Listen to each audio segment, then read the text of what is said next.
Okay, so hello students, welcome to this video. In this video, we will discuss some previous year questions with a detailed solution from Master Cadre exam. These all questions are very important for your upcoming exams like Master Cadre, Lecture Cadre and Assistant Professor exam. So before starting, there is one information कि जो भी student Master Cadre, Lecture Cadre और Assistant Professor exams की तैयारी करना चाहते हैं, so the detailed video lecture course with study material test series is available on Graviton Institute app. Link आपको वीडियो के नीचे मिल जाएगा. चलिए शुरू करते हैं. So let's start the discussion with question number 1. So the first question is, consider the spectroscopy of hydrogen atom in Bohr theory. Determine the upper limit for bracket series given that the Rydberg constant is this. So question is from atomic and molecular physics. Question is from atomic and molecular physics, Bohr's theory.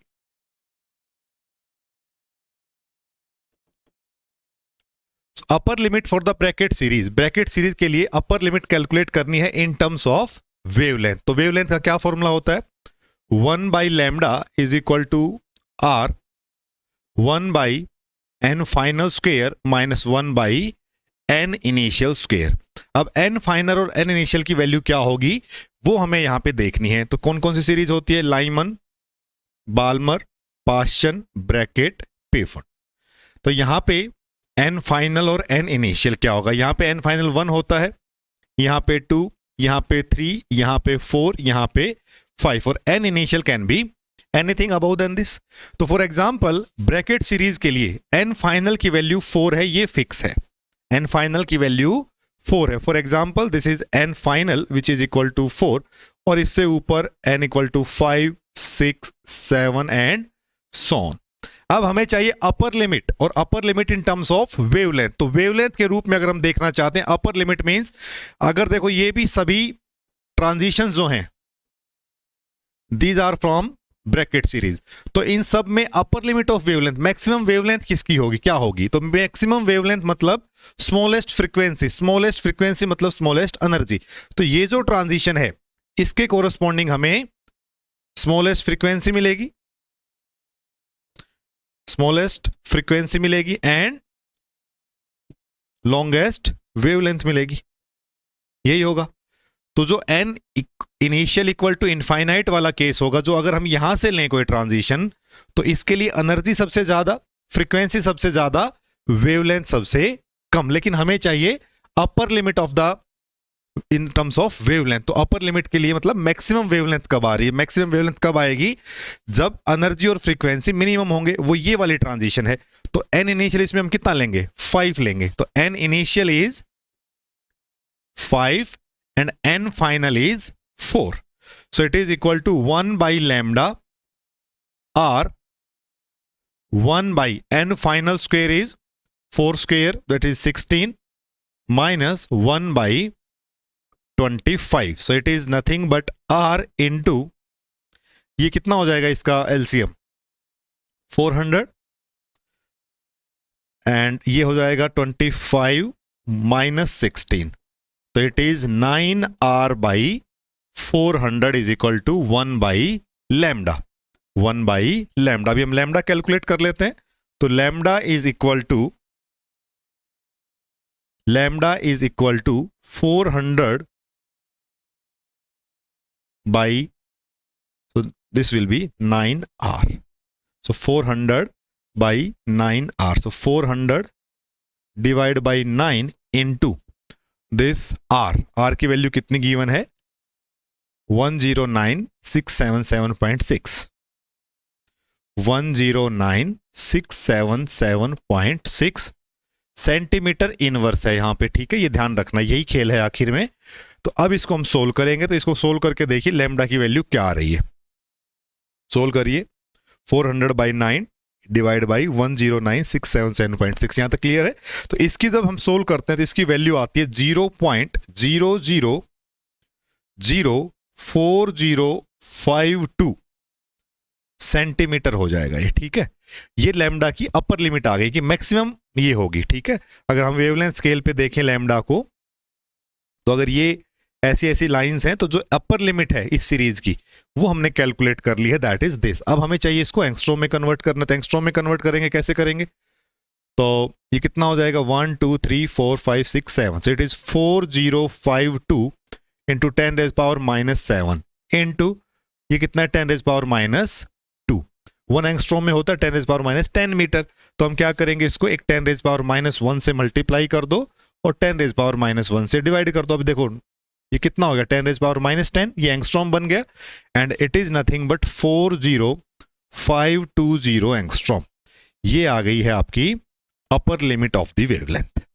ठीक है, so this is the answer, ये upper limit है। तो ये lowest frequency के corresponding हुई, lowest energy के corresponding हुई, और इसका जो ऑप्शन है वो हम देखते हैं 4052 एंगस्ट्रॉम, तो वो इनमें से कोई भी ऑप्शन नहीं है। तो the correct answer is 40520 angstrom.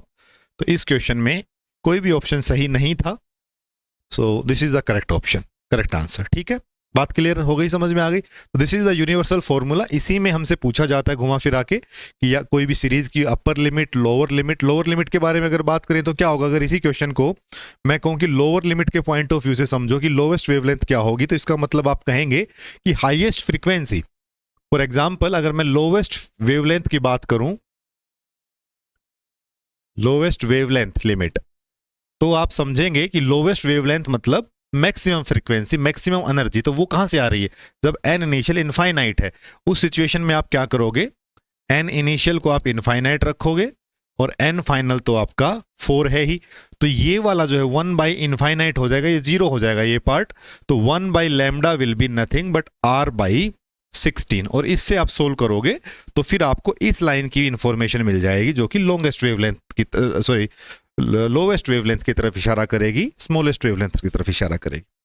बात समझ में आ गई। तो ये क्वेश्चन फ्रिक्वेंटली पूछे जाते हैं, इनका ध्यान रखना है, गलती नहीं करनी है, और खास करके जब ये आप लिमिट्स कन्वर्ट करते हो तब। So let's move to the next question, that is question number 2। In the Zeeman effect the energy of spectral line is found to be changed in a magnetic field.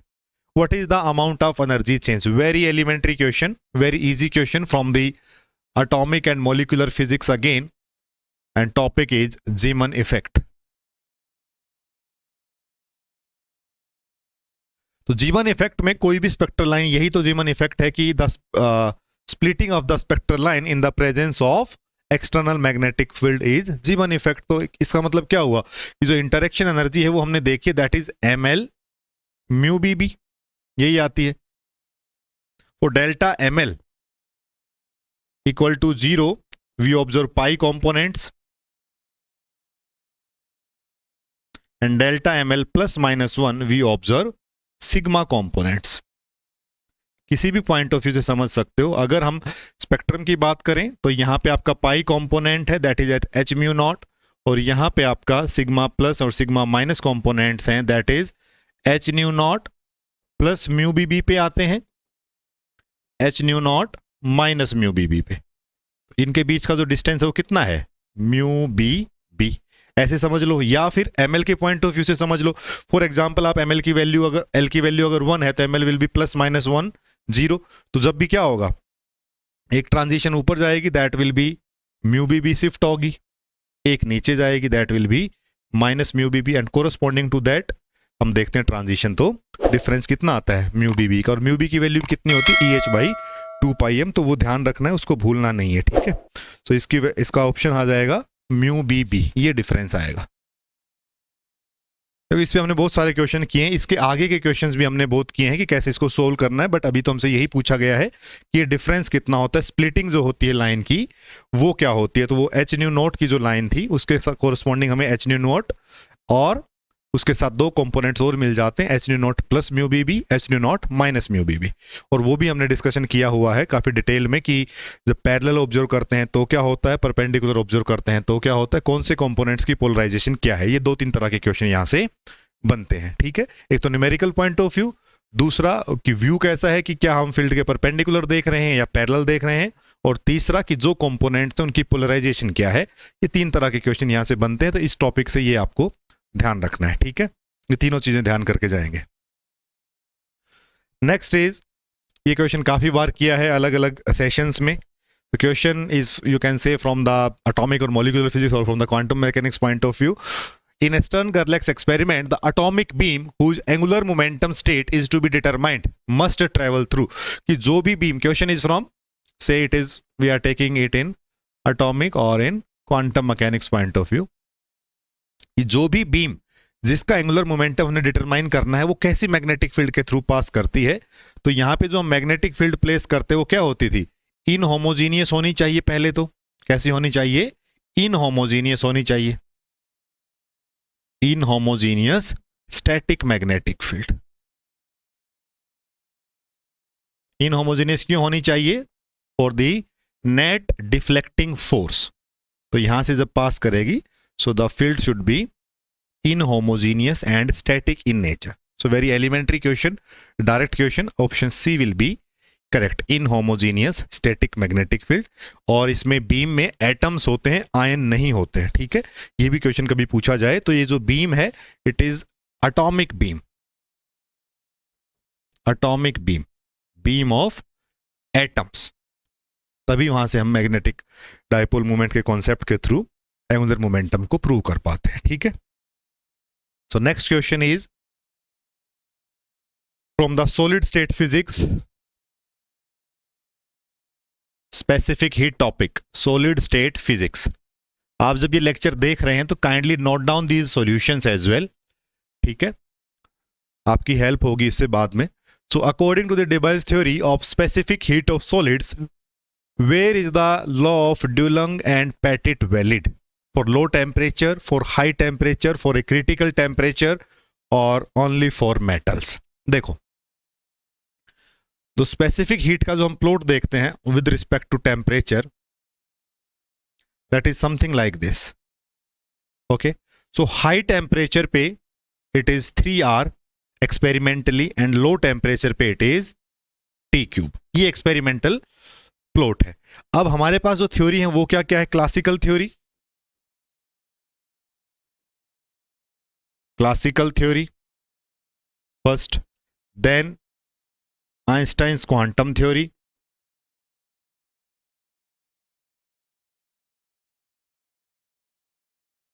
and then Debye's theory. ये तीन theory है जिससे हम इसको explain करते हैं. तो classical theory में specific heat is equal to 3R irrespective of any temperature. It is 3R. And the classical theory is nothing but this Dulong's and Petit's law. तो इसकी वैल्यू 3R आती है. इसको मॉडिफाई करने के लिए, अब हमेशा तो 3R होती नहीं है. लो टेम्परेचर पे T³ की डिपेंडेंसी हाई टेम्परेचर पे 3R की है. तो आंसर तो हमें यहीं से मिल गया कि जो क्लासिकल थ्योरी है वो इस रीजन में वैलिड है, which is the high temperature, which is the high temperature region. ठीक है, which is the high temperature region. Now low temperature पे T³ होता है. उसके बाद जो आइंस्टाइन्स क्वांटम थ्योरी है, हाई टेम्परेचर पे ये भी हमें 3R देती है, और जो लो टेम्परेचर है उस पे हमें मिलता है 1/T² e⁻⁻⁻kt. तो यहां से भी एक्सपेरिमेंटल कर्व है वो एग्जैक्टली एक्सप्लेन नहीं होती है. And then comes the Debye theory जो हमें लो टेम्परेचर पे T³ और हाई टेम्परेचर पे 3R देती है. तो ये देखो यहां से कई सारा तरह के क्वेश्चन बन जाते हैं. अब हमसे जो पूछा वो पूछा क्लासिकल थ्योरी के बारे में, ड्यूलंग्स एंड पेटिट्स लॉ के बारे में, कि वो कहां पे वैलिड है. तो वो जो 3R है वो सिर्फ हाई टेम्परेचर पे वैलिड है, लो टेम्परेचर पे वो वैलिड नहीं है. इसीलिए हमें क्लासिकल थ्योरी से क्वांटम थ्योरी की तरफ जाना पड़ा. फिर आइंस्टाइन थ्योरी हमने की.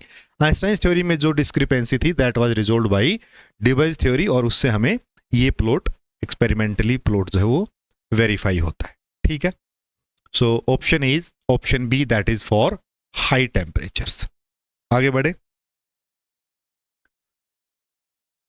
सो the question is again from the solid state physics. Question is from solid state physics, XRD, X ray diffraction. जब हम XRD पढ़ते हैं तो सबसे पहले जब हम टाइप्स ऑफ मेथड पढ़ते हैं तो वहीं से क्वेश्चन है, एलिमेंट्री क्वेश्चन है. देखो कि a wide range of wavelength of X ray is used in, हम तीन ही मेथड पढ़ते हैं, Laue's method, rotating crystal method, powder method. तो वहां पे ये डिस्कशन किया है that for these two methods, rotating crystal and powder diffraction method, lambda is fixed, lambda is fixed and theta is variable.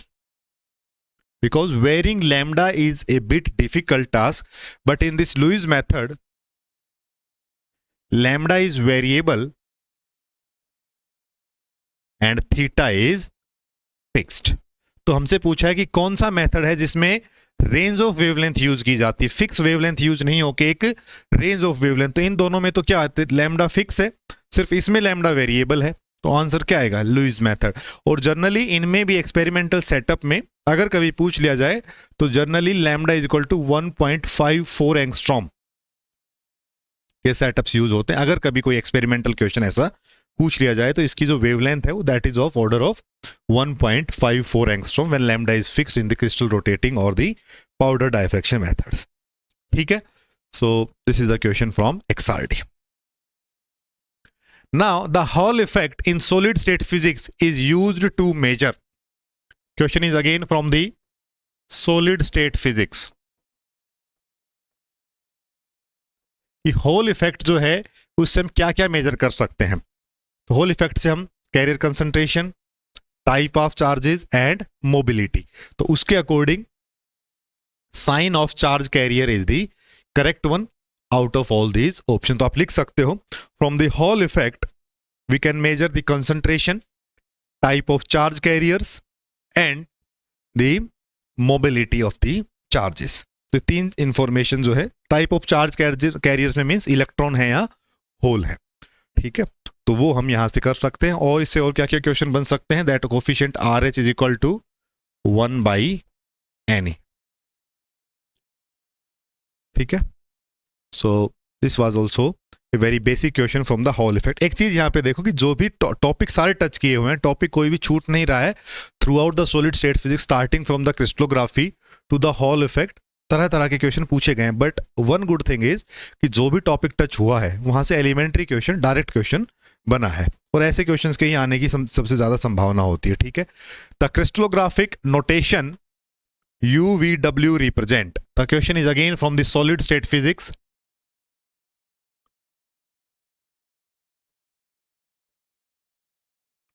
Crystallographic unit. तो देखो सारे notation ही देख लो एक बार. एक तो ये होते हैं, ये क्या डिफाइन करता है, प्लेन्स के बारे में. ठीक है, फिर अगर ये हो तो family of equivalent planes, family of equivalent planes.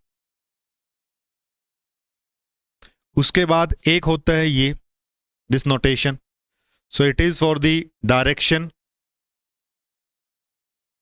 और line indices. And then this. So it is family of same direction. Family of same direction or same indices.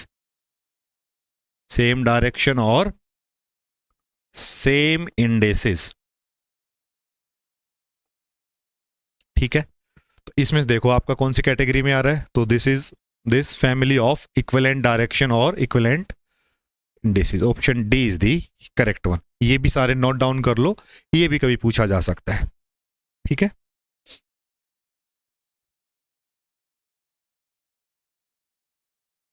आगे बढ़े. So the next question is this. In A crystal system all the three lattice vectors are perpendicular to each other but unequal.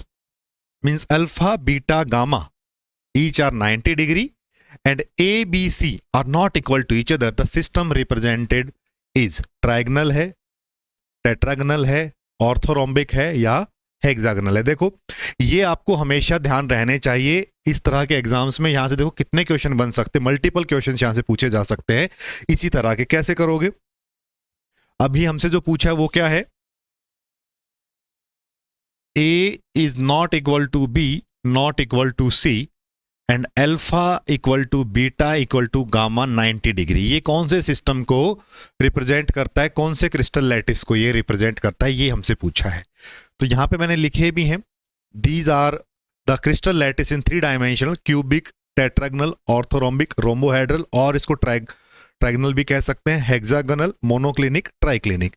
ये इनके lattice vectors हो गए, ABC का relation और ये इनके एंगल्स का रिलेशन. तो यहां से पूछा जा सकता है क्वेश्चन, इसको आपने जरूर ध्यान रखना है।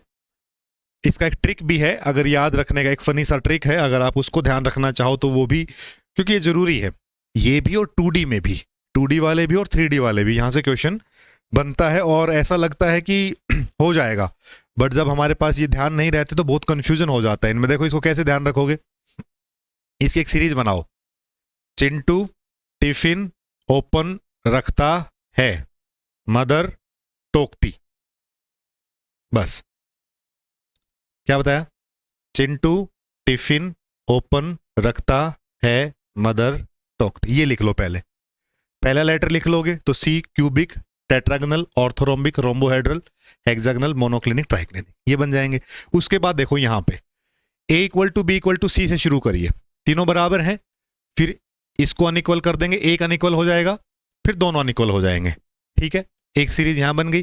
फिर से देखो A equal to B equal to C हो गए, उसके बाद अब फिर से एक बार अनइक्वल सी, फिर से अनइक्वल बी। और ट्राइक्लिनिक का तो सबसे अलग केस है, ये तो सबसे आसान और सबसे अलग है, इसमें तो तीनों ही चीजें ना ये इक्वल होते ना ये परपेंडिकुलर होते। ठीक है, ये बन गया। और जो शुरू के तीन है इनमें alpha beta gamma 90 degree. Hexagonal का ध्यान रखना है, तो देखो हेक्सागोनल में गामा 120, अल्फा बीटा 90 डिग्री। ये दो बचे हैं, इनको थोड़ा सा याद रख लो।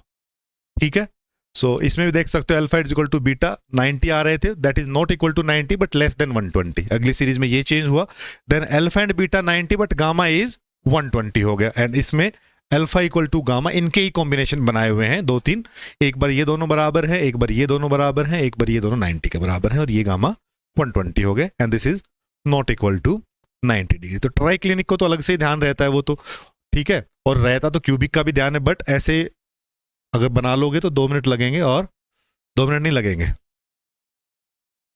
20 सेकंड लगेंगे, 30 सेकंड लगेंगे बस। ठीक है, 2 मिनट तो ज्यादा टाइम हो जाएगा एग्जाम के टाइम पे।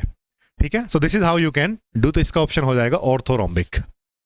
इसको एक बार प्रैक्टिस करके देखेंगे, इसको बार बार लिख के देखेंगे 2D में भी और 3D में भी। आप भी कोई ट्रिक बनाना चाहे वो भी बना सकते हैं, कोई एग्जिस्टिंग ट्रिक आपको पता है वो भी अप्लाई करिए, लेकिन इसको ध्यान रखना है हर सिचुएशन में। ठीक है, यहां से क्वेश्चन बनता है।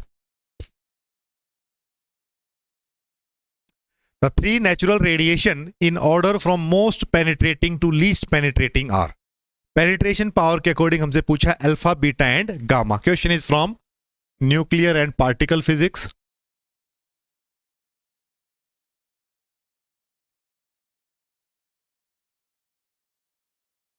Nuclear and particle physics. तो देखो alpha, alpha is nucleus of 2 helium 4, then beta that is high energetic electrons, and then gamma. Gamma is neutral. Alpha is a heavy particle compared to these, तो it will interact more, तो it will lose some energy, और जितनी ज्यादा interaction होंगी उतनी energy lose करेगा, and hence it will penetrate less as compare to the. तो इसकी पेनिट्रेटिंग पावर सबसे कम होगी, तो सबसे कम में हायर टू लोअर की तरफ जाना है हमें, तो बी और डी में से एक आ गया है। ठीक है, बी और डी में से अल्फा यहाँ पे सबसे पीछे यहाँ है, this is alpha and this is alpha. Then electron, that is a beta particle, is less heavier as compared to alpha, but more heavier as compared to gamma. So gamma तो neutral है, यहाँ पे 4 है, more interactions will be there with beta as compared to gamma. तो beta जो है वो बीच में आएगा, and gamma will have the most penetrating power. Most penetrating power. इसके इंटरेक्शन कम होंगे बिकॉज इट इज न्यूट्रल। तो गामा सबसे पहले, then beta and then alpha. तो option D is correct, option D is correct. ठीक है, तो आयनाइजेशन, पेनिट्रेशन, ये सब चीजें इनकी ध्यान रखनी है, आपको नोट्स में लिखाई हुई है। ठीक है, then which one of the following list the 4 fundamental forces of nature in order of increasing strength. Gravitational, weak, electromagnetic और न्यूक्लियर, इनकी इंक्रीजिंग स्ट्रेंथ में हमने इनको अरेंज करना है। इसको, इस टॉपिक को हम पढ़ते हैं again in the nuclear and particle physics.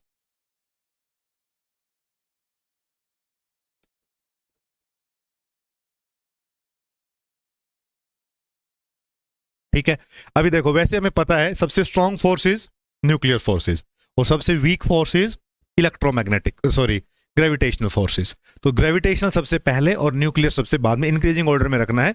तो वैसे तो अगर इन दो की इंफॉर्मेशन भी हमारे पास, तो सारे ऑप्शन है वो फिल्टर आउट हो गए, लेकिन फिर भी हम इसको डिटेल में कर लेते हैं। स्ट्रेंथ इनकी, तो gravitational forces, then weak forces, electromagnetic force, and then nuclear. अगर इनका हम स्ट्रेंथ मेजर, स्ट्रेंथ के पॉइंट ऑफ व्यू से इसको लिखना चाहें, so if magnitude is 10, it is 10 raised power minus 2, it is 10 raised power minus 13, it is 10 raised power minus 42। ठीक है, तो ये स्ट्रेंथ ध्यान रखिए इनकी। और क्या ध्यान रख सकते हो इसके बाद, इनके जो मीडिएटिंग पार्टिकल्स हैं, मीडिएटिंग पार्टिकल्स, ये आपकी जो टेबल बनाई हुई है नोट्स में, वहां पे सभी के इनके इन मीडिएटिंग पार्टिकल्स भी लिखे हुए हैं। ठीक है, तो वो भी ध्यान रखिए, वो भी कभी पूछे जा सकते हैं फ्यूचर एग्जाम में। इस टॉपिक से ये चीज बनती है। और क्या बन सकता है यहां से, एक इंटरेक्शन टाइम, एक इंटरेक्शन टाइम का भी बन सकता है कॉन्सेप्ट यहां से, कि इंटरेक्शन टाइम कौन सी इंटरेक्शन का क्या है, वो भी आपको लिखाया हुआ है, उसको भी ध्यान रखिए, स्ट्रेंथ को भी ध्यान रखिए, और मीडिएटिंग पार्टिकल्स को भी। यहां से भी मल्टीपल क्वेश्चंस बन सकते हैं।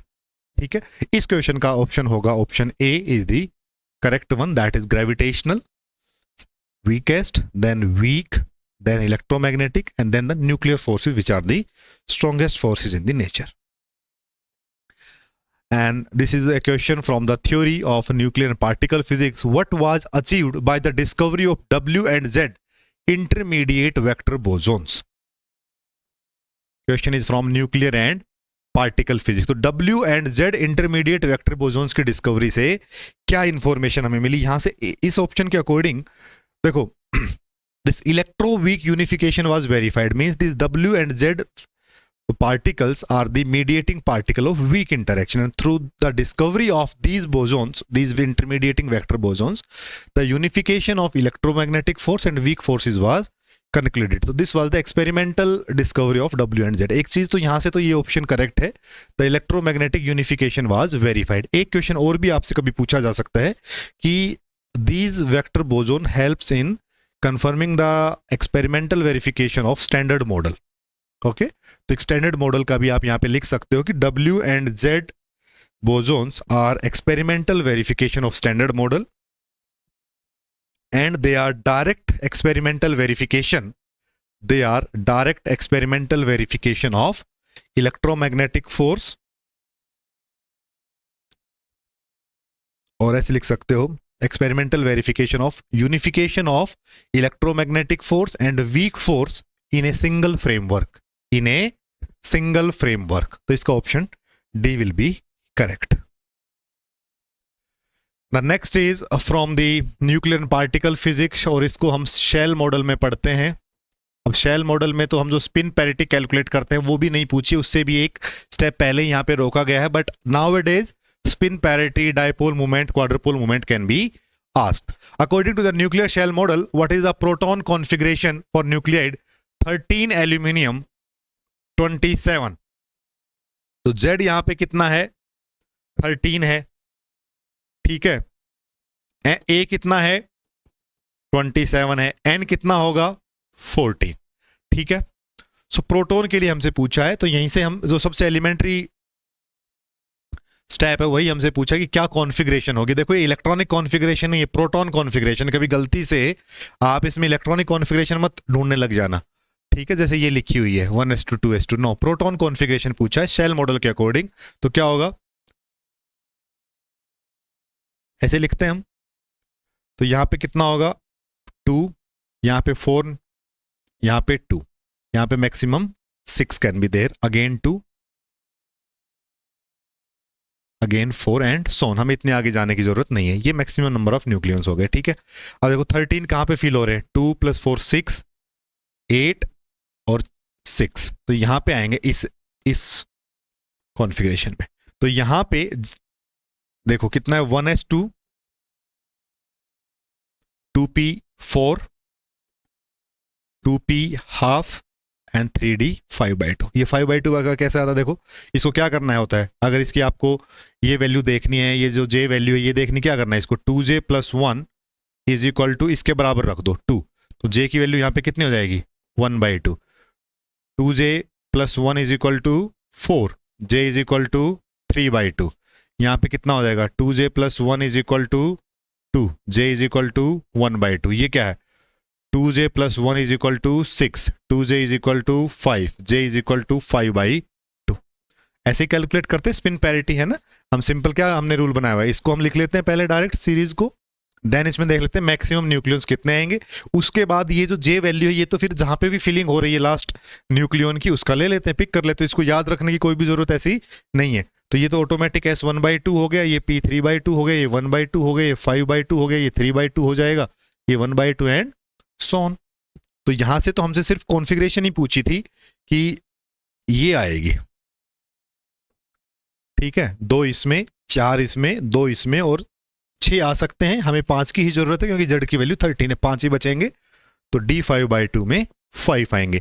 ये था यहां तक का क्वेश्चन। अब इससे आगे क्या बन सकता है हमसे, इसके बाद पूछा जा सकता है ग्राउंड स्टेट स्पिन पैरिटी।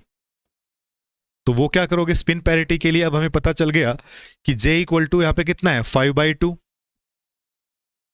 5/2 और D में है तो it will be positive 5/2, positive -1⁻L से जब हम चेक करेंगे तो L is equal to 2 for D orbital, so it will be positive, so 5/2 positive. ये इसकी स्पिन पैरिटी हो जाएगी। और क्या इंफॉर्मेशन यहां से पूछ सकते हैं, सबसे पहले तो अब और क्या क्वेश्चन बनते हैं शेल मॉडल से, देखो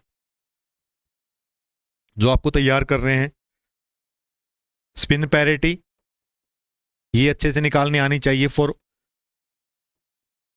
एवरी काइंड ऑफ न्यूक्लियस, चाहे वो ओड प्रोटॉन हो, ओड न्यूट्रॉन हो या ओड ओड हो, मतलब odd even, even odd, odd odd, ये आना चाहिए स्पिन पैरिटी कैलकुलेट करना। Then magnetic moment and then quadrupole moment.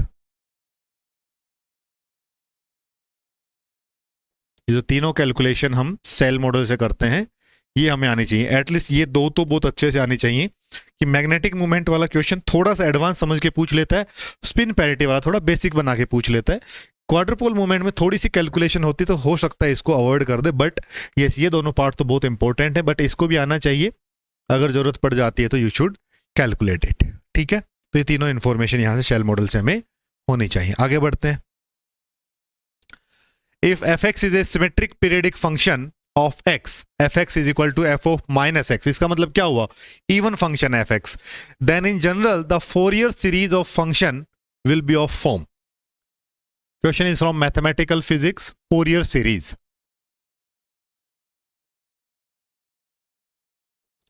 तो कैसे रिप्रेजेंट करते हैं fx को, fx is equal to a not, no,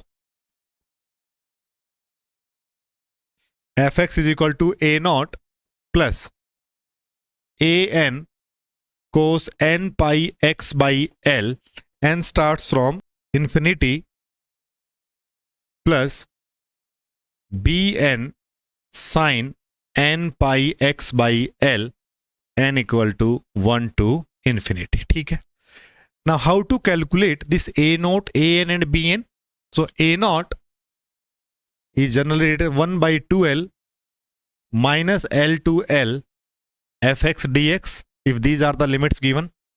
An is 1 by L minus L to L fx cos of n pi x by L dx, and this Bn is 1 by L minus L to L fx sin n pi x by L dx, ठीक है।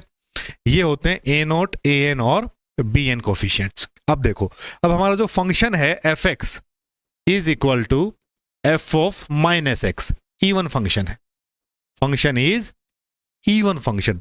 अगर function even है तो इस integration में कोई दिक्कत नहीं है, cos is even, f x is even, even even even हो जाएगा इंटीग्रेशन। यहां पे देखो, if f x is even, this is odd, this is odd function and this is even function, तो overall this function will be odd and if the function is odd, limit is from minus L to L, this will be 0.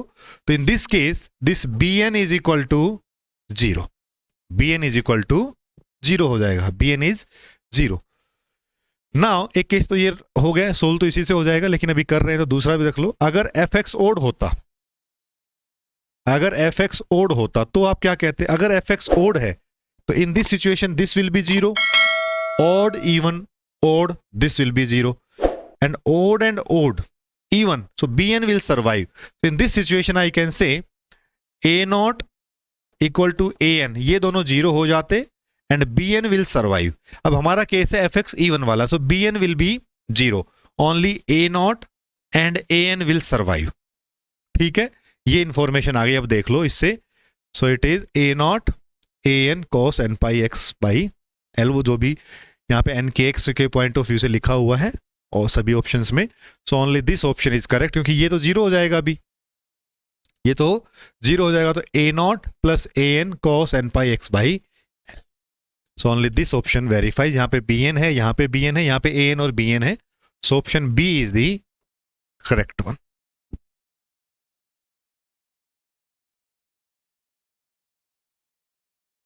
ठीक है.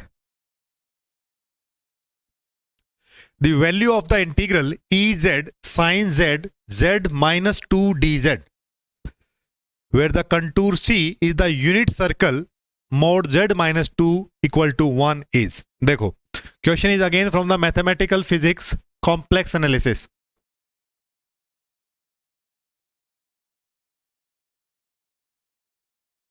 Complex analysis. देखो, तो जो function है जो हमने integration करना है वो है e z sine z divide by z square d z, और जो कंटूर हमें गिवन है 1 2, तो z minus z not equal to 1 है. तो z not is the centre of the circle which is at z equal to 2. तो Z equal to 2 पे जो सर्कल है उसकी रेडियस कितनी है? 1 यूनिट है. तो ये कुछ ऐसा सर्कल है, यहां पे ये 3 है, ये वाला है. ठीक है. अब हम देखेंगे कि इसके फंक्शन के पोल्स क्या हैं. तो फंक्शन का पोल क्या है? z equal to 0 is the pole of the function, और z इक्वल टू 0 आ रहा है यहां पे. So it means there is no pole inside this contour, and then using the Cauchy's theorem f z d z is equal to 2 pi iota into the sum of residue from the all poles which are inside the circle. तो यहां पे तो कोई भी पोल जो है वो circle के इनसाइड नहीं है. तो जब भी whenever there is no pole lying inside, तो इंटीग्रेशन क्या हो जाता है? 0 हो जाता है. तो इसका मतलब यहां का इसका ऑप्शन कितना आएगा? F z d z will be equal to 0 because no poles lying inside the contour. बात समझ में आ गई? सो आंसर हो गया डी इसका. और यहां पर और क्या क्या क्वेश्चन बन सकते हैं? यहां से सिंगुलरिटीज के क्वेश्चन बन सकते हैं कि कौन सी सिंगुलरिटी है, ऑर्डर ऑफ द पोल क्या है वो हमें आना चाहिए, और कोई भी पोल हमें दे रखा हो तो उससे हम रेजिड्यू कैसे कैलकुलेट करें. अगर हमें रेजिड्यू कैलकुलेट करनी आती है देन हम यहां पे वैल्यू पुट कर सकते हैं रेजिड्यू कैलकुलेट करके for the corresponding pole which is lying inside. For example, अगर 3 पोल हैं किसी फंक्शन के, 2 इनसाइड हैं, 1 आउटसाइड, तो जो इनसाइड वाले हैं उनकी वजह से रेजिड्यू कैलकुलेट करके यहाँ पे रख देंगे तो हमारे पास इंटीग्रेशन सोल्व होके आ जाता है. यही कॉम्प्लेक्स एनालिसिस में हमने काफी सारे प्रॉब्लम्स किए, खूब प्रॉब्लम्स किए हैं. That is directly from there. The most easiest question from there is whenever the pole is outside the given contour, so the integration will be 0. The number of independent components of symmetric tensor with indices 1 2 3 is. Question is from mathematical physics tensors.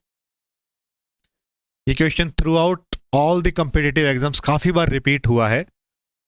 तो independent component of symmetric tensor. देखो, अगर symmetric tensor का हमसे पूछा है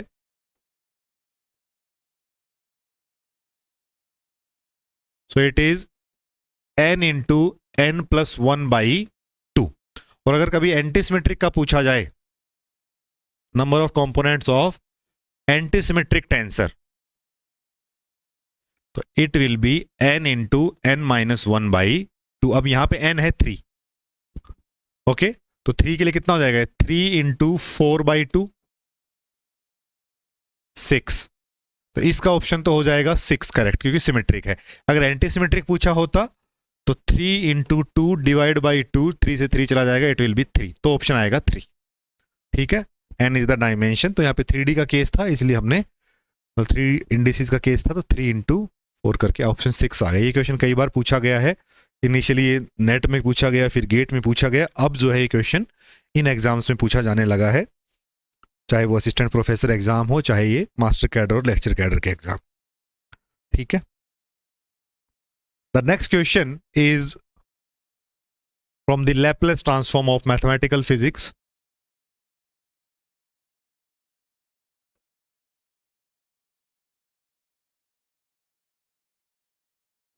देखो भाई, if f x is equal to 0 when x is less than 3 and it is equal to x minus 3 when x is greater than equal to 3, then find out the Laplace transform of fx। तो कैसे calculate करेंगे, देखो general formula क्या होता है Laplace transform का, that is equal to 0 to infinity any function f t e raise power minus s t d t. ये general formula है। अब देखो 3 से जब x की वैल्यू यहां पे, अब यहां पे हमारे पास फंक्शन क्या है, 0 to infinity f x e raise power minus s x d x. ठीक है, ये हमारे पास फंक्शन है। अभी ऐसा बन जाएगा, x में हमारा फंक्शन t की जगह पे हमने x कर लिया। नाउ सी 0 से इनफाइनाइट की लिमिट में 0 से 3 तक तो एफ एक्स 0 है, तो वो तो इंटीग्रेशन 0 हो जाएगा। बचा कौन सा, जो 3 से इन्फिनिटी तक जाएगा। तो क्या मैं इसको ऐसा लिख दूं, अभी 3 से इन्फिनिटी तक x minus 3 e raise power minus s x d x.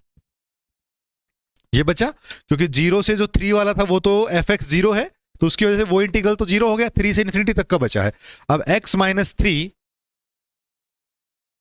E raise power minus s x d x, इसका इंटीग्रेशन कैसे करोगे, देखो इंटीग्रेशन यू वी क्या होता है, यू ऐसे कैसे, v का इंटीग्रेशन माइनस u का डिफरेंशिएशन v1 का इंटीग्रेशन v2, फिर प्लस u2 v3 एंड सोन। अब देखो यहां पे u क्या है, x माइनस 3 रख लो, x माइनस 3 इसका integration e raise power minus s x divide by minus s minus u dash, u का डिफरेंशिएशन, इसका डिफरेंशिएशन क्या होगा 1, और इसका इंटीग्रेशन तो e raise power minus s x, a की माइनस एस है ही, and again there will be a minus s, अगली बार ये u डबल डैश 0 हो जाएगा। तो और इसकी लिमिट क्या है, 3 से इंफिनिटी तक, 3 से इंफिनिटी तक। तो देखो जब इंफिनिटी लगेगा तो e raise power minus infinity हो जाएगा, जो कि इसको 0 कर देगा पहले टर्म को, और इंफिनिटी जब यहां पर भी लगेगा x की जगह पे तो इसको भी 0 कर देगा, तो इंफिनिटी पे तो 0 हो गया माइनस।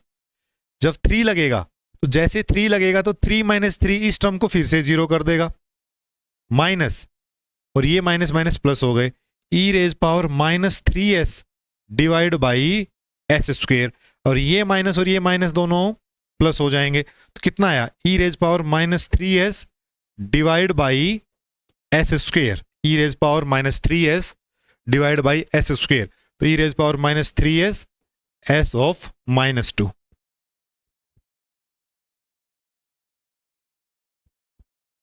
ये आपका ऑप्शन डी हो गया। ठीक है, तो ये इंटीग्रेशन यहां पे मेन था, लिमिट थोड़ा पुट करना है, and this is the basic formula of finding out the Laplace transform of any function. F T में हमने लिखा, उसको एफ एक्स में करके देखा और लिमिट हमने पुट कर दी, तो आंसर आ गया डी ऑप्शन। ठीक है, the next question is from mathematical physics, और यू कैन डायरेक्टली से फ्रॉम वेक्टर एनालिसिस। हमसे पूछा है कि एक वेक्टर अगर गिवन है उसकी डाइवर्जेंस क्या होगी। Very easy question. So f vector is simply position vector x i cap plus y j cap plus z k cap, then the divergence of f del dot f हमसे पूछा है, तो क्या होगी, del dot f is equal to curly by curly x x cap plus curly by curly y y cap plus curly by curly z z cap. Dot f, it is x i cap. अच्छा यहाँ पे मैंने x cap y cap z cap लिखा है, तो इसको अभी ऐसे लिख दो, x x cap plus y y cap plus z z cap, है ना। तो this is how you can implement this del operator on any vector in dot product। तो ये डाइवर्जेंस कहलाता है। अभी x कैप जब ये आएगा तो यहाँ पे करली बाई करली x ऑफ x इज 1 + 1 तीनों के लिए 3 आ जाएगा। तो option will be option B. जब भी एक del operator, this is the del operator, it is an operator which can act upon something. ठीक है, ये क्या है, एक ऑपरेटर है which can act upon something, that something can be a scalar और कैन बी ए वेक्टर। अब ये डेल को जब अप्लाई होना है किसी पे, तो ये दो ऑप्शन है, या तो ये इसको हटा दो, अगर इस डेल को ऑपरेट करना है किसी पे तो दो ऑप्शन है, ऑपरेट जिस क्वांटिटी पे होगा या तो वो स्केलर हो या वो वेक्टर हो। जब ये स्केलर के साथ ऑपरेट होता है सम डेल टी, तो वो क्या कहलाता है, ग्रेडियंट ऑफ टी, उसको क्या कहेंगे, ग्रेडियंट ऑफ टी। और जब वेक्टर के साथ जाता है तो वेक्टर के साथ कोई भी वेक्टर दो तरीके से जा सकता है, या तो डॉट में या क्रॉस में। तो डेल डॉट एफ हो सकता है या डेल क्रॉस एफ हो सकता है। तो डेल डॉट एफ से हमें डाइवर्जेंस मिलता है और डेल क्रॉस एफ से हमें कर्ल मिलता है। ठीक है, तो देखो ये जो है ये एक वेक्टर क्वांटिटी होती है, डाइवर्जेंस दो वेक्टर्स की स्केलर प्रोडक्ट हो गई, डॉट प्रोडक्ट स्केलर देता है, तो डाइवर्जेंस जो है वो एक स्केलर क्वांटिटी हो गई, और जो कर्ल है दो वेक्टर्स की क्रॉस प्रोडक्ट एक नया वेक्टर ही देती है, तो ये भी एक वेक्टर हो गया। ठीक है, इसीलिए हमारे पास डाइवर्जेंस है वो 3 आया है, ना कि कोई वेक्टर के रूप में आया है। ठीक है, so let's move to the next question, that is question is from numerical analysis mathematical physics Newton-Raphson method। numerical analysis, तो Newton-Raphson method में to find out the root of the equation x square minus 2 is equal to 0 if the iterations are started from -1 the iteration will converge to, किस value पे converge करेगी वो हमने समझा। Newton Raphson method में क्या होता है, रूट कैसे फाइंड आउट करते हैं। Next xn + 1 is equal to xn minus f of xn divide by f dash xn, यही होता है। f ऑफ x क्या है, is nothing but x square minus 2, f dash x क्या होगा 2x, और जो इनिशियल गैस है वो क्या है -1, तो जो x नॉट है उसकी वैल्यू है -1। तो अगर मुझे अगला निकालना है तो x ये हो गया, तो मैं f of x not calculate करूंगा, वो कितना है देखो 1 - 2 -1, और f dash x not calculate करूंगा दैट इज -2। तो जो x1 होगी वो कितनी होगी, x not that is -1 minus f of xn that is -1 divide by f dash xn that is -2। तो it is -1 - 1/2 which is equal to -3/2। तो वो यहाँ पे इस आइट्रेशन पे तो नहीं रुका है, इससे आगे जाने की कह रहा है, क्योंकि यहाँ तो कोई भी ऑप्शन सही नहीं आया है। तो x1 की वैल्यू आ गई है -3/2। तो f ऑफ x1 क्या आएगा, अब -3/2 यहाँ पे पुट करूंगा तो 9/4 - 2, 9/4 - 2, तो कितना हो जाएगा 9 - 8 दैट इज 1/4, है ना। 9 - 8/4 मीन्स 1/4, और f डैश x1 क्या होगा भाई, दैट इज 2x। तो x की जगह पे मैं पुट करूंगा -3/2 now, so 2 × -3/2 which is equal to -3। Now x2 I can calculate, x2 के लिए x1 क्या हो जाएगा इससे पहले वाली value -3/2, so -3/2 minus f of x is 1/4 divide by f dash xn that is -3, so it is equal to -3/2 plus 1/12। तो कितना हो गया देखो 12 यहां पे आ गया, 2 × 6 6 × 3 -18 plus 1 -17/12। अब देखो यहां पे इसको थोड़ा सा चेक करके देखो कितनी वैल्यू बन रही है, -12 × 1 5 बचा, तो 5 के बाद 0 आएगी तो 12 इंटू 4 48 होता है, तो 1.4, फिर 2 बचा, फिर 0 आएगी तो 20, और 12 इंटू 1 -1.41। तो ये किसकी वैल्यू होती है? √2 की वैल्यू होती है। इट इज माइनस ऑफ √2, तो it converges to minus of √2। ये वैल्यू हमसे पूछी थी। क्या किया हमने? न्यूटन रैप्सन मेथड का यही तरीका है। अगर हमें एक इनिशियल गैस पता है, उस इनिशियल गैस के बाद नेक्स्ट गैस कैसे निकलेगा? इस फॉर्मूले से निकलेगा। तो पहला गैस क्या था? एक्स नोट माना उसको। तो एक्स नोट अगर हमें पता है, x note F x note F dash x note, तो एन की वैल्यू नॉट है, मतलब एक्स 0 है।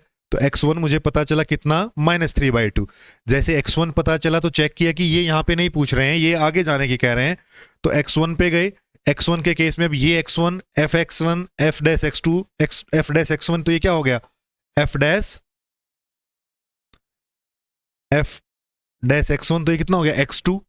ये x2 आ गया, x2 में x1, और ये वैल्यू पुट की तो हमें पता चला ये -√2 पे जाके कन्वर्ज हो रहा है, विच इज ऑप्शन सी। बात समझ में आ गई? तो दिस इज। और क्वेश्चन न्यूटन रैप्सन से कौन से बनते हैं? ये वाले तो बनते ही हैं, और एक जो क्लासेस में कराए थे आपको कि स्क्वायर रूट कैलकुलेट करना, square root of a function calculate करना, वो सब जो क्वेश्चंस थे वो भी पूछे जाने लगे, रेसिप्रोकल और स्क्वायर रूट वाले, तो वो भी ध्यान में रखने हैं। ठीक है, तो मैं सभी डिस्कशन इसलिए नहीं करना चाहता हूँ कि फिर वो आउट ऑफ द टॉपिक चला जाएगा, ज़्यादा लॉन्ग वीडियो हो जाएगी। बट जो हिंट मैं आपको दे रहा हूँ वो टॉपिक आप हर टॉपिक से एटलीस्ट इनसे कर लीजिए। तो जो रेसिप्रोकल कैलकुलेट करने वाले हैं वो उनके रूट्स, और कोई एग्जांपल क्यूब रूट है, स्क्वायर रूट है, उसके जो क्वेश्चंस कराए हुए हैं वो यहाँ से। और ये तो एक फंडामेंटल है ही है, ये फॉर्मूला तो आना ही चाहिए, इससे तो कभी भी क्वेश्चन पूछा ही जा सकता है। ठीक है, so the next is the inverse Laplace transform of 1/s² into s+1। ये हमें फंक्शन दे रखा है 1/s² s+1, इसका हमने इनवर्स लैपलेस ट्रांसफॉर्म कैलकुलेट करना है। देखो यहाँ पे दो तरीके हैं, एक तो कन्वोल्यूशन थ्योरम के थ्रू भी जा सकते हैं, लेकिन वहां पे नहीं जाएंगे, आसान तरीके से मैं आपको बताता हूं कैसे करेंगे इसको। इनवर्स लैपलेस ट्रांसफॉर्म हम तब कैलकुलेट कर सकते हैं अगर हम इस फंक्शन को उस फॉर्मेट में तोड़ लें, उस फॉर्मेट में कन्वर्ट कर ले जहां पे हमें डायरेक्ट उस फंक्शन की इनवर्स लैपलेस और लैपलेस ट्रांसफॉर्मेशंस पता हो। तो उसके लिए क्या करना पड़ेगा? पहले इसको थोड़ा सेपरेट करना पड़ेगा। सेपरेट करने के लिए ऐसे फंक्शंस को हम क्या करते हैं? पार्शियल फ्रैक्शन टेक्निक यूज करते हैं, partial fraction techniques, partial fraction technique. तो पार्शियल फ्रैक्शन टेक्निक में क्या होगा? इधर हम लिखेंगे 1/s² s+1। इसको मैं लिख रहा हूं, s² को अगर लिखना है तो क्या लिखूंगा? as + b divide by s² + c divide by s+1। as + b divide by s², जिसकी पावर s² है, वहां पे हमने ax + b के रूप में लिख लिया है, और जो c है s+1 वो लिख लिया है। इसको ऐसे भी कर सकते थे, a/s+1 + bs + c divide by s²। वो आपकी चॉइस है, वो कंपोनेंट्स है वो अपने आप ऑटोमेटिक ऐसे आ जाते हैं कैलकुलेट होके। ठीक है, तो इनका जो एलसीएम हुआ वो क्या हुआ? s² s+1, तो it is as + b into s+1 plus c s+1 c s²।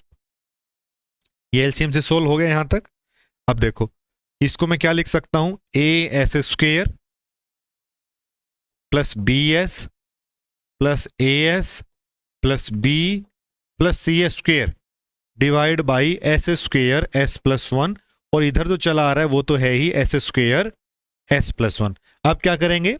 इनके जो कंपोनेंट्स हैं उनको कलेक्ट करेंगे। तो देखो s² के कंपोनेंट्स कौन कौन है? a² और c(s²). तो a + c किसका कंपोनेंट है? s² का। उसके बाद s का कौन कौन है? b + a। b + a किसका कंपोनेंट है? s का। और ये जो b है ये अकेला है कांस्टेंट b, ये बने। और इधर क्या क्या है? इधर सिर्फ एक कांस्टेंट है, तो कांस्टेंट के बराबर तो कांस्टेंट ही होगा, b की वैल्यू तो 1 हो गई। इसका कंपोनेंट s का तो कोई भी कंपोनेंट इधर है ही नहीं, तो इसका मतलब 0। तो b + a को 0 होना पड़ेगा, और s² का भी कोई नहीं है तो a + c को भी 0 होना पड़ेगा। अब b की वैल्यू 1 आ चुकी है, b की वैल्यू 1 है तो a की वैल्यू -1, a की वैल्यू -1 है तो c की वैल्यू 1। ये आ गया है। तो इसका मतलब इस इक्वेशन को मैं लिख सकता हूं 1/s² s+1 is equal to, अब ए बी सी की वैल्यू आ गई, ए की वैल्यू कितनी है -1, तो -s प्लस बी की वैल्यू कितनी आई 1/s², और सी की वैल्यू कितनी आई है 1, तो 1/s+1, 1/s+1। अब देखो, अब मैं इसको सेपरेट कर देता हूं, तो ये कितना हो जाएगा -1/s plus 1/s² plus 1/s+1। इस फंक्शन को मैंने इस रूप में लिख दिया है। अब यहां से मुझे डायरेक्ट पता है इन फंक्शंस की लैप्लेस, इनवर्स लैप्लेस क्या होती है। सो इट इज -1/s की तो 1, तो -1 प्लस 1/s² की कितनी हो जाएगी t, और इसकी क्या होगी e⁻⁻st, तो e⁻⁻t s+1 है ये, तो इसका मतलब s -1 है, तो e⁻⁻⁻t। इनकी हमें अगर डायरेक्ट, क्योंकि ये बिल्कुल एलिमेंट्री है ना, इनकी तो हम डायरेक्ट फॉर्मूला में लिखते ही हैं कि 1/s का क्या होता है, 1/s+1 का क्या होता है, वो डायरेक्ट यहां से हमने लिख दी। 1/s की 1, 1/s² की t, और t की लैप्लेस 1/s², 1 की लैप्लेस 1/s, e⁻t की लैप्लेस 1/s+1। तो इधर से इधर लैप्लेस में जा सकते हो, इधर से इधर इनवर्स लैप्लेस में आ सकते हो। तो यहाँ पे ऑप्शन आ गया t-1 प्लस e⁻⁻t, ये आ गया है। तो इसमें क्या किया हमने कि हमें बस ये जो पहले 2-3 जो फेमस है, साइन के, कोस के, एक्सपोनेंशियल्स के, या कोई लीनियर फंक्शन के, उनके तो हमें ध्यान रखने ही होते हैं। अगर वो हमें ध्यान है तो हमें इसी तरीके से हमने इसको कर लिया है, बस पार्शियल फ्रैक्शन से सेपरेट किया और इससे हमें डायरेक्ट पता चल गया। ठीक है, तो इसका जो ऑप्शन है वो क्या आएगा, t-1 plus e⁻⁻t। Option C is the correct one, it is selected now. Okay, so let me click this, t-1 plus e⁻⁻t। ठीक है, सो this was this question. The next question is, a particle of mass m moves in a one-dimensional potential Vx is equal to minus of ax square plus bx4, where a and b are positive constants. The angular frequency of small oscillations about the minima of the potential is equal to, तो angular frequency कैसे calculate करोगे, under the root curly square v by curly x square divide by mass, और जहां पे ये minima आपको मिलेगा x0 पे, curly square v by curly x square at x equal to x0 divide by m। Small oscillation की frequency इस फॉर्मूले से कैलकुलेट करते हैं। v हमें गिवन है और x0 क्या है, जहां पे हमें मिनिमा मिल रहा है, मिनिमा ऑफ द पोटेंशियल। तो करिए कैलकुलेट करते हैं। तो पहले तो क्या करेंगे, curly v by curly x करेंगे, वो कितना हो जाएगा -2ax प्लस 4bx³, 4bx³, इसको 0 के बराबर रखेंगे, तो इसको 0 के बराबर रखेंगे तो यहां से 2x कॉमन अगर आ गया तो यहां बचा -a plus 2bx² equal to 0। तो एक तो x की वैल्यू 0 आ गई है और एक 2x की वैल्यू यहां से आ जाएंगी, तो -a plus 2bx² is equal to 0, 2bx² is equal to a, x² is equal to a by 2b, x is equal to plus minus a by 2b। ये x की दो वैल्यू यहां से आ गई, एक यहां से आ गई, ये हो गया। अब क्या चले देखेंगे कि इनमें से मिनिमा के लिए कोरस्पॉन्डिंग कौन सी है, तो d²v by dx² is equal to, एक बार और करेंगे तो it will B -2a plus 12bx²। यहां पे पुट करके देखेंगे x की वैल्यू और देखेंगे कौन सा मिनिमा और कौन सा मैक्सिमा को कोरस्पॉन्ड करता है। तो इसके कोरस्पॉन्डिंग हमने क्या किया, एक बार x0 x इक्वल टू 0 के कोरस्पॉन्डिंग देखो, जब x इक्वल टू 0 लगा के देखेंगे यहां पे तो आंसर बचेगा -2a which is less than 0। तो ये तो मैक्सिमा कंडीशन हो गई, मिनिमा तो नहीं हुई। इसके बाद जब x की वैल्यू हम plus minus a by 2b लगाएंगे तो कितना रहा, -2a प्लस 12b x² में हो जाएगा a बाई 2b, तो b से ये b चला जाएगा और 2 से 6 पे चला जाएगा, तो 4a आ जाएगा। 4a is greater than 0 which is the condition of minima. तो इसका मतलब इसकी वैल्यू कितनी आ गई है मिनिमा वाली वैल्यू पे, 4a, तो omega is nothing but under the root 4a by m, तो 4a/m तो है नहीं, लेकिन 2 बाहर जरूर आया हुआ है। 4 का अंडर रूट 2 बाहर है a/m, 2a/m, option D 2a/m। ऐसे क्वेश्चन किए हैं क्लासिकल मैकेनिक्स स्मॉल ऑसिलेशंस में खूब सारे, so this is the correct option of this. ठीक है, next is the special theory of relativity states that, theoretical question कि इसके जो पोस्टुलेट्स हैं वो क्या क्या हैं। तो क्या क्या हैं, दो पोस्टुलेट जो हम कॉमनली डिस्कस करते हैं, the law of physics are same in all inertial frames of reference and the speed of light is constant in free space is constant in all frame of references. तो यहाँ पे the law of physics are same in moving and non moving frames of reference, that is option B is correct. ठीक है, तो this question is from the special theory of relativity of classical mechanics. पिछला question भी जो था वो classical mechanics से ही था। ठीक है, तो ऑप्शन बी आ जाएगा direct. When a mass suspended on a spring is displaced, the system oscillates with simple harmonic motion. With simple harmonic motion. Which one of the following statement regarding the energy of the system is incorrect? कौन सी statement है वो incorrect है? देखो ये पूछा है कि गलत कौन सी है। So the potential energy has a minimum value when the spring is fully compressed or fully extended, और वही इक्विलिब्रियम पे पूछी है वैल्यूज, और काइनेटिक एनर्जी के बारे में पूछी है। तो देखो the sum of the kinetic and potential energy of any time is constant, और सिंपल हार्मोनिक मोशन में एनर्जी तो कंजर्व रहती है। ये ऑप्शन तो सही है, हमें देखना इनकरेक्ट कौन सा है। तो देखो potential energy is 1/2 kx² and the kinetic energy is 1/2 mv² for this situation. Kinetic energy is 1/2 mv²। तो पहली स्टेटमेंट को चेक करते हैं जरा कि क्या पोटेंशियल एनर्जी मिनिमम होगी when the spring is fully compressed और फुली एक्सटेंडेड। देखो जब फुली कंप्रेस हो या फुली एक्सटेंडेड हो तो this x will have the maximum value at that moment. This x तो डिस्प्लेस्ड का ही है, तो या तो कंप्रेस है या एक्सटेंडेड है फुल्ली, तो energy is stored into this configuration, maximum potential energy is eight there. तो मैक्सिमम पोटेंशियल एनर्जी होनी चाहिए, लेकिन यहां तो है मिनिमम पोटेंशियल एनर्जी, तो पहला ही ऑप्शन इनकरेक्ट है।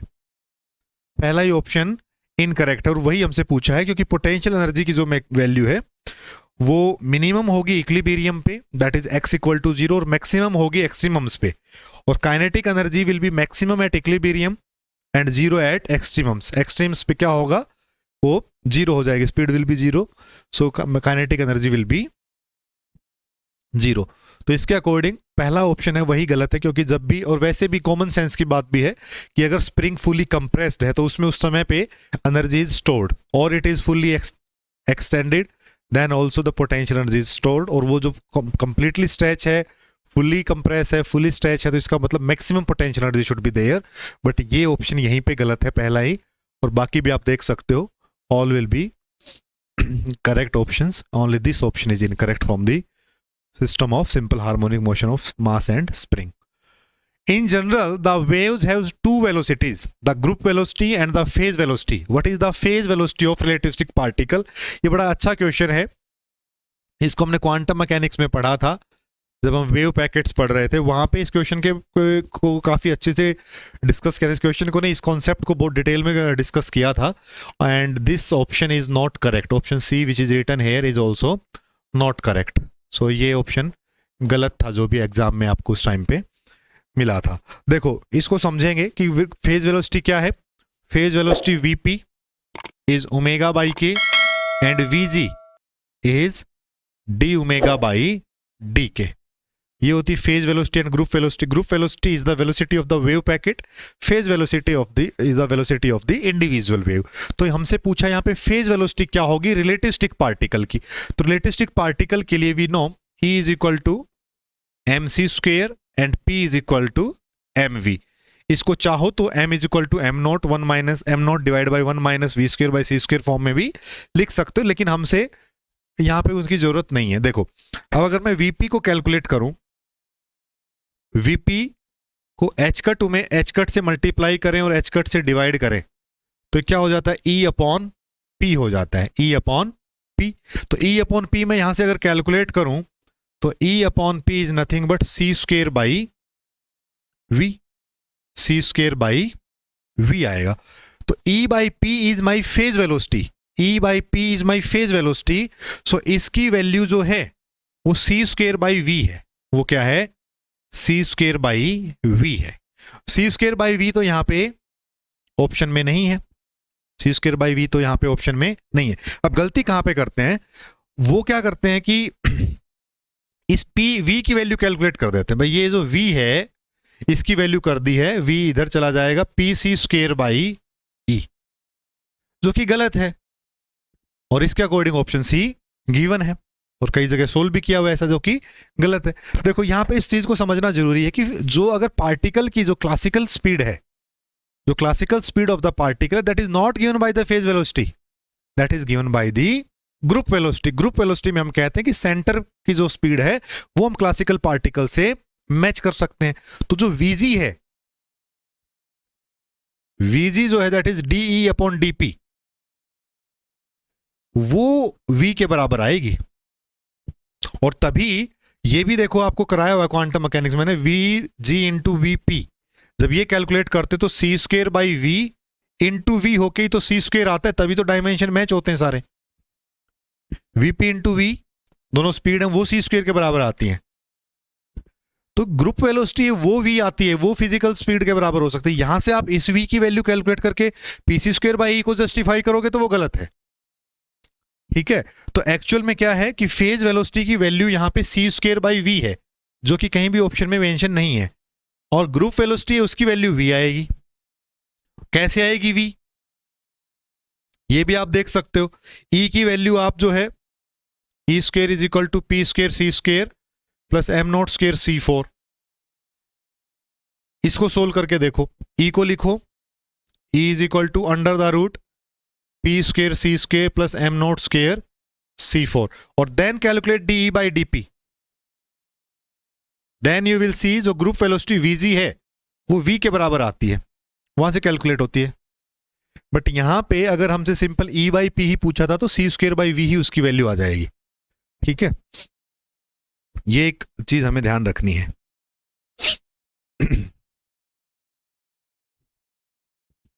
Okay, so next question is, तो यहां पे कोई भी ऑप्शन करेक्ट नहीं है। The potential energy of A particle moving in one dimension is given by, potential energy is given by 1 by 2 kx square plus 1 by 4 bx4. Determine the force.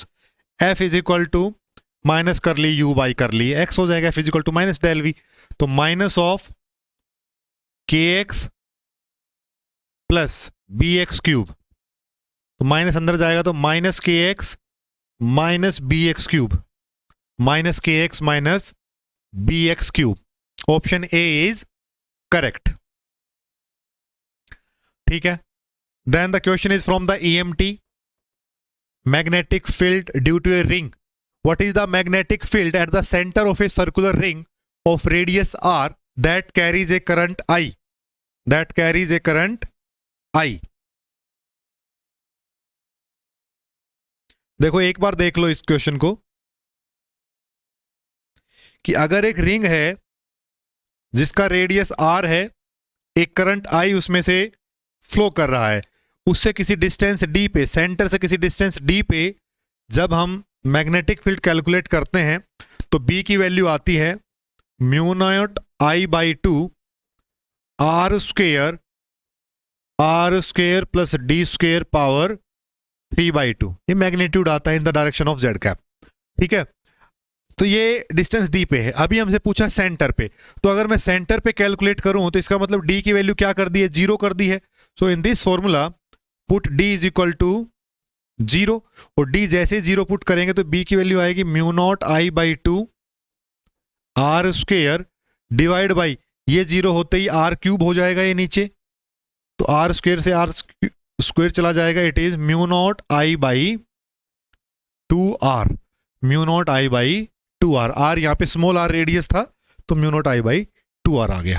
ठीक है, तो डायरेक्ट क्वेश्चन है। देखो और क्या क्या क्वेश्चन बन सकते हैं यहां से। वायर का आपको ध्यान रखना चाहिए, वायर की वजह से इलेक्ट्रिक फील्ड और सॉरी मैग्नेटिक फील्ड और रिंग की वजह से। दूसरा केस इलेक्ट्रिक फील्ड में भी वायर अगर लैम्डा चार्ज है इस पे तो, और अगर कोई रिंग है जिस पे लैम्डा चार्ज है, यूनिफॉर्म डिस्ट्रीब्यूशन है, तो एट डिस्टेंस डी और सेंटर, और सिमिलरली इलेक्ट्रिक पोटेंशियल। ये छोटे छोटे क्वेश्चंस होते हैं जो डायरेक्ट पूछ लिए जाते हैं, ठीक है। तो ये आपको ध्यान होने चाहिए, आने चाहिए एटलीस्ट, जो जो आपको बताया हुआ इंपॉर्टेंट पॉइंट्स हैं वो ध्यान रहने चाहिए। Then for blue light a transparent material has a relative permittivity of 2.1 and a relative permeability of 1.0. If the speed of light in vacuum is c, the phase velocity of blue light in an unbound medium of this material is. देखो, relative permeability and permittivity. Permeability है 1 and epsilon r is 2.1. Speed पूछी हमसे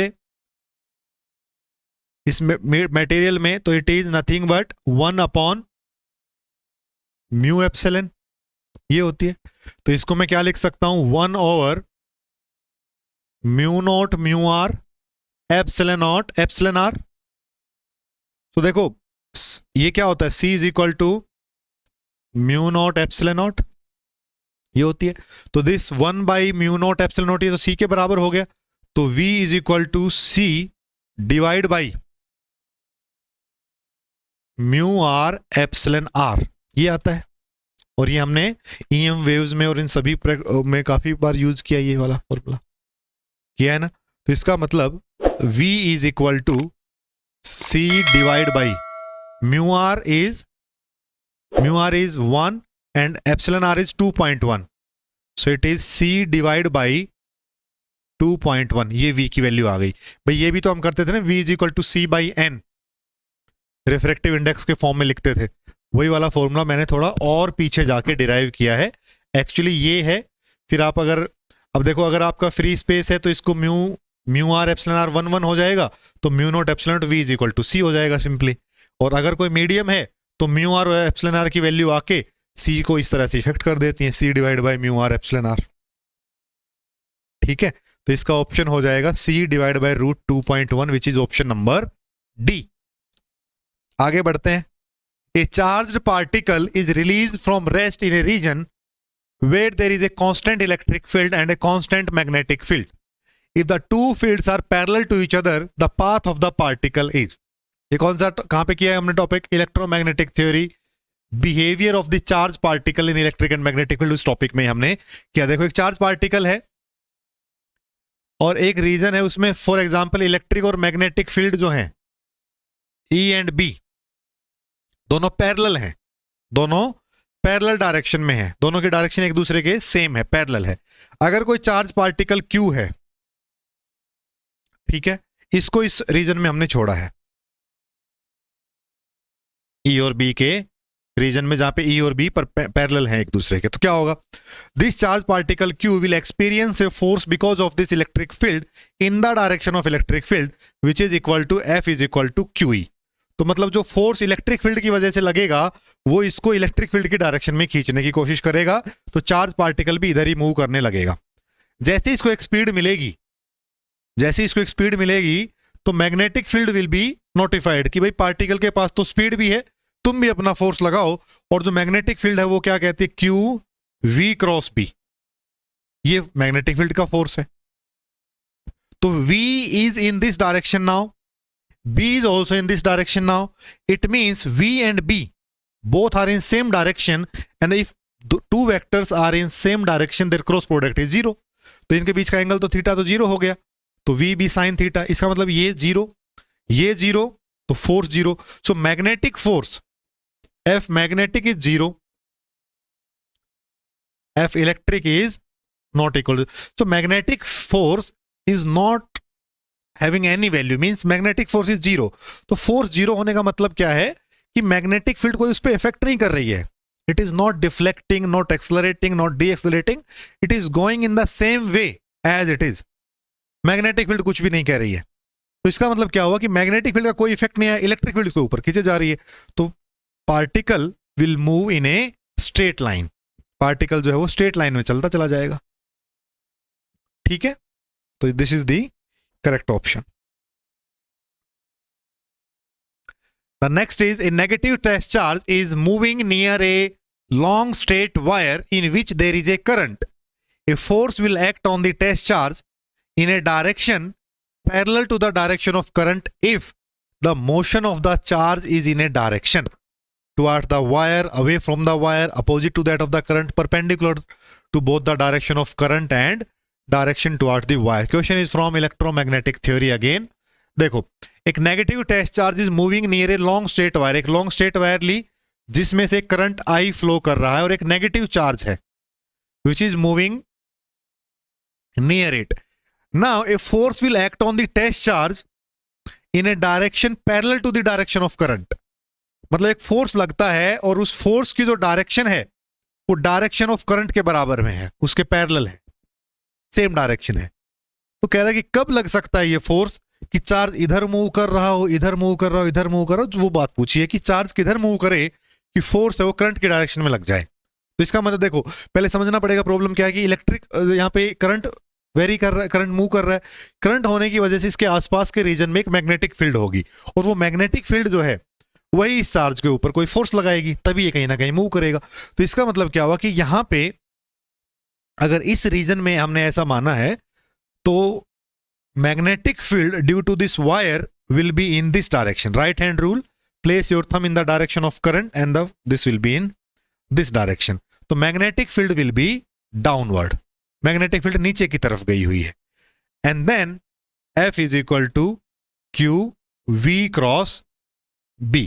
अब देखो, force इधर होना चाहिए, force इधर है, मैग्नेटिक फील्ड नीचे की तरफ है, तो पूछा V किधर होगी. हम समझ सकते हैं, और Q यहां पे नेगेटिव है तो Q नेगेटिव को देख लेंगे, पहले Q पॉजिटिव लेके समझ लो. अब V क्रॉस B में ऐसा करूं कि F ऊपर की तरफ आ जाए और B नीचे की तरफ है. सो B is in this direction, B is in this direction. तो V क्रॉस B कैसा किया जाए, देखो नाउ अगर मैं V को इधर लेता हूं सो V क्रॉस B, फोर्स नीचे हो गया, ये बात सही नहीं है. अगर मैं इसको ऐसे लूं तो V cross B, force will be in the upward direction. तो अगर पॉजिटिव चार्ज होता तो ये इधर मूव करेगा तब फोर्स ऊपर लगेगा, लेकिन चूंकि Q इज नेगेटिव है यार, तो Q नेगेटिव है तो इससे अपोजिट हो जाएगा. So this will be the case. It means charge is moving towards the wire. Charge is moving towards the wire. बात समझ में आ गई. पहले क्या किया, क्यू के हिसाब से समझ लिया. क्यू के हिसाब से क्या हो कि वी किधर हो कि फोर्स ऊपर की तरफ लग जाए. फोर्स इधर है, बी डाउनवर्ड है इस रीजन में. फिर वी को ढूंढ लिया कि वी या तो इधर होगा. देखो वी अगर इधर है तो वी क्रॉस बी, वी की तरफ फिंगर्स रखो, बी की तरफ प्रेस करो, थंब ऊपर फोर्स देगा. लेकिन अगर इसको इधर मूव करना होता तो वी क्रॉस बी, फोर्स नीचे आ रहा है, तो इसका मतलब फोर्स हमें ऊपर वाला चाहिए था. तो ये मोशन होता जब चार्ज क्यू होता, लेकिन चार्ज तो माइनस ई है, नेगेटिव चार्ज गिवन है. तो नेगेटिव चार्ज गिवन होने की वजह से डायरेक्शन रिवर्स हो जाती है. तो इसका मतलब नेगेटिव अगर चार्ज होगा तो उसको इधर मूव करना पड़ेगा, फिर तब जाके नेगेटिव ये और नेगेटिव वो, तब ऊपर की तरफ फोर्स लग जाएगा. तो it will move towards the wire.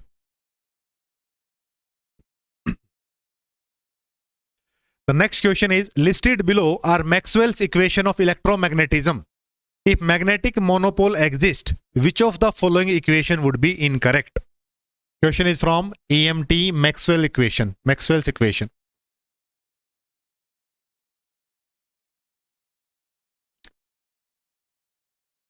यहीं से समझ लो आसानी से. Del dot E is equal to rho by epsilon naught. Del dot D, del dot B is equal to 0. Del cross E is equal to minus curly B by curly T. And then del cross B is equal to mu naught J plus curly E by curly. ठीक है, ये Maxwell equation हमने देखी है. अब इसमें अगर magnetic monopole, यहां से हम कहते हैं कि magnetic monopoles do not exist. तो अगर मैग्नेटिक मोनोपोल एग्जिस्ट करेंगे तो there will be the divergence of B. तो डेल डॉट बी जो है वो जीरो नहीं होगा. तो पहली तो इक्वेशन जो इक्वेशन डेल डॉट बी है, ये वाली जो है ये अपडेट हो जाएगी. एक तो ये आ गया, लेकिन यहाँ पे एक चीज और पूछी है। अब इन ऑप्शंस में से एक करेक्ट है, 2 और 4 और 3 और 4। सो 2 एंड दिस 4 और 3 एंड दिस 4। देखो इस पे तो इलेक्ट्रिक फील्ड पे तो कोई भी इफेक्ट नहीं पड़ेगा, इलेक्ट्रिक फील्ड पे तो कोई भी इफेक्ट नहीं पड़ेगा। Del dot D equal to rho या del dot E is equal to rho by epsilon, this equation will remain as it is, इस पे कोई भी दिक्कत नहीं आएगी।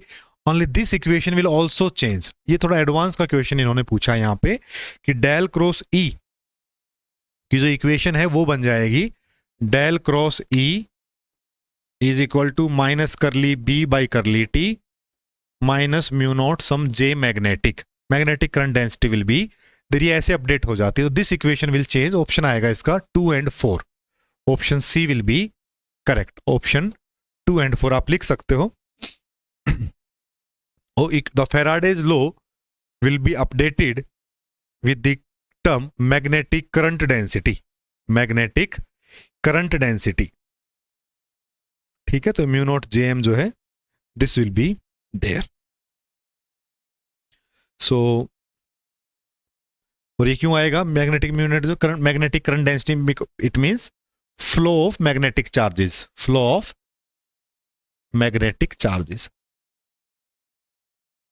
ठीक है, so these were few questions for this session. Next session में हम और क्वेश्चंस करेंगे, आप इनको अच्छे से करिए एक बार। कोई भी डाउट होगा तो पूछेंगे, कोई भी सजेशन होगा तो भी आप बताइए। और इस सेशन में इतना ही रखते हैं, कुछ और क्वेश्चंस करने हैं हमने नेक्स्ट क्लास में, दैट वी विल कवर। तो यहाँ से एक चीज समझ में आई कि जो भी क्वेश्चंस हैं, देखो टॉपिक सारे ही टच किए हैं, टॉपिक की काफ़ी वाइड वैरायटी, अच्छे के पेपर, अच्छे क्वेश्चंस हैं from the exam point of view कि अगर आपके पास लिमिटेड टाइम है तो जो कोई क्वेश्चन ऐसा है जिसमें थोड़ा सा हमें ज़्यादा जद्दोजहद करनी पड़ी, अदरवाइज टॉपिक सारे कवर हैं। क्वेश्चंस जो हैं वो एलिमेंट्री क्वेश्चंस हैं, लेकिन टॉपिक की नॉलेज होना जरूरी है, अदरवाइज नहीं आएंगे। ठीक है, सो इसके लिए हमें अच्छे से तैयारी करनी होगी और अच्छे से अपनी प्रैक्टिस करनी होगी। ठीक है, तो नेक्स्ट सेशन में हम मिलते हैं और क्वेश्चंस के साथ। और आपका कोई भी डाउट होगा तो आप कमेंट करके भी बता सकते हैं या ग्रुप में भी बता सकते हैं। ठीक है, so bye bye, have a good time.